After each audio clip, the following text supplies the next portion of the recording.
Support comes from BECU, a member-owned credit union putting people over profit, offering financial services and support to the community with access to local financial centers, over 30,000 ATMs, and online resources at becu.org. Federally insured by NCUA.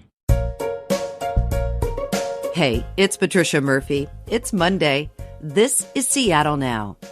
Another week, another slice of old Seattle fading into memory. This time, a Rainier Avenue bakery that was the city's go-to sheet cake supplier for almost 100 years. In a minute, Crosscut columnist Knute Berger will tell us why Borrachini's bakery is so beloved. But first, let's get you caught up. The Seattle area is speaking out against racist attacks directed at Asian Americans here and nationally. Hundreds of people rallied in downtown Bellevue Saturday. This morning, Governor Inslee will make a show of support for the community in an appearance at Renton City Hall. There's also a rally and vigil at Seattle's Hinghey Park this morning to remember the victims of last week's shooting in Atlanta. The Pierce County Sheriff is resisting pressure to resign. Sheriff Ed Troyer said Friday he stands by his decision to call 911 on a black man delivering newspapers in his neighborhood. Troyer told dispatchers the man, quote, threatened to kill me. That sent more than 40 officers responding to the call. Washington's Black Lives Matter Alliance has called for Troyer to be suspended and investigated over the incident. And welcome to Phase 3. There are fewer restrictions on restaurants, gyms, and sporting events today. But before you get out there, consider this. COVID cases are ticking up in King County, and an increasing number of outbreaks are tied to restaurants, bars, and travel. King County Health Officer Dr. Jeff Duchin says stay vigilant about distance and masking. And remember, the vast majority of people are still susceptible to COVID-19. If you grew up around here, the past week has been a rough one for lovers of old school Seattle. First, it was holiday candy applets and cotlets. Then, the Oberto store on Rainier Avenue closed its doors. And also this weekend, the owner of Borrachini's bakery, just a few blocks south on Rainier, said they're closing for good. People just don't buy sheet cakes like they used to in a pandemic. And again, because of COVID, we can't give a proper goodbye. So we called up Crosscut's Knute Berger to help us send off a Seattle institution. Hey, Knute, thanks for taking the time. Thanks, Patricia, for having me. So I mentioned a lot of household names there, Knute. You're a local's local. How are these closures resonating for you? Yeah, it's just kind of like victims of the pandemic are not just individuals, but these old institutions. And of course, this kind of stuff happens all the time, even when there isn't a pandemic. But I think the nostalgia factor kind of kicks in. You know, you feel like you lost a distant cousin or something that was important to you growing up. You know, applets and cotlets. I never liked applets and cotlets, even as a kid. You know, my grandmother would serve them to guests and that kind of thing, and they looked like they should be so good.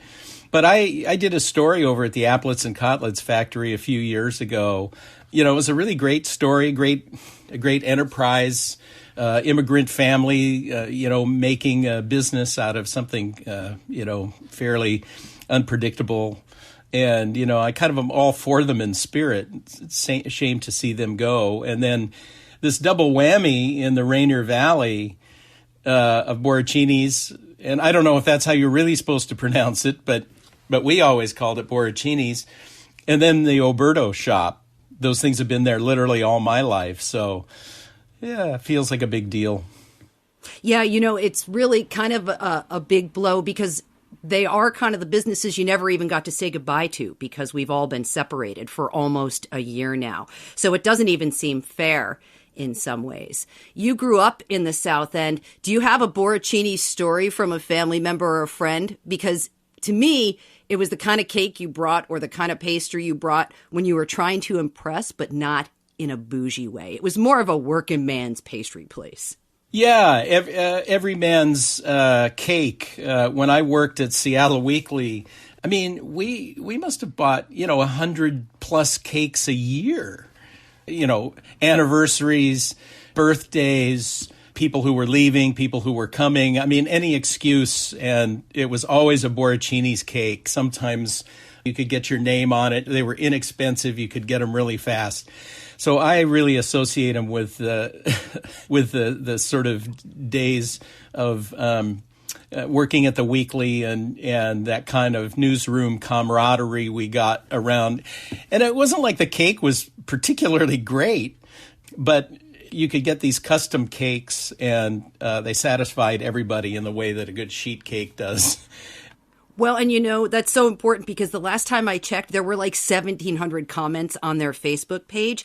And it was, some of them said, "You were the most delicious cake I ever ate." But more of them said things like, it was about Remo, who sat down with me, who sold my mother her wedding cake, who talked to me about cakes and marriage. And it was about comfort and familiarity to people.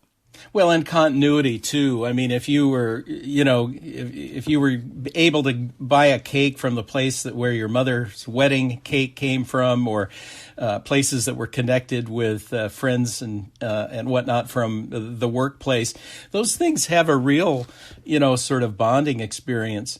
And every city has places like Borrachini's and Oberto's. Part of the fabric and the personality of a place and a neighborhood.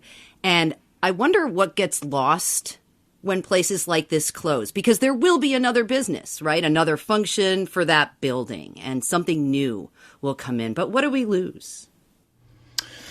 Well, I think that, that continuity I mentioned gets kind of broken, the chain of memory, the chain of connection to place.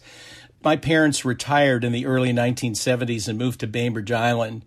But Mike Protero, the Italian barber on McClellan Street, right across from where Six Stadium was on Rainier Avenue, he was an Italian POW who married and decided to stay after the war. And he ran this barbershop. And my father kept going to him for like 25 years after they had moved. He didn't trust anyone else but his Italian barber to cut his hair.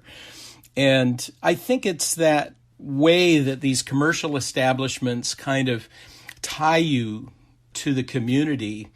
And there's a continuity that's sort of invisible as well. These little business districts along Rainier Avenue were tied to the era of the streetcars. They were transit-oriented development, but, in the very early period. And so the whole fabric of the valley is sort of made up of these kinds of continuities, and they become a little less visible over time, but they also become replaced over time. Yeah.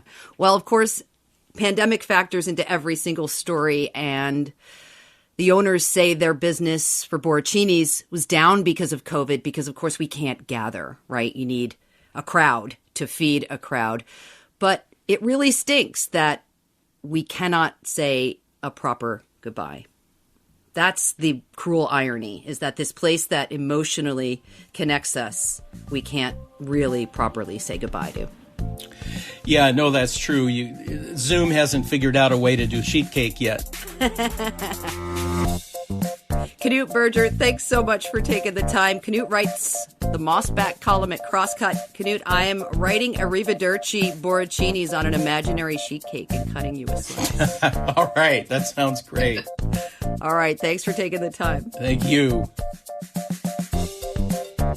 Seattle Now is produced by Caroline Chamberlain Gomez, Clare McGrane, and Jason Pagano. Matt Jorgensen does our music. I'm Patricia Murphy. See you tomorrow.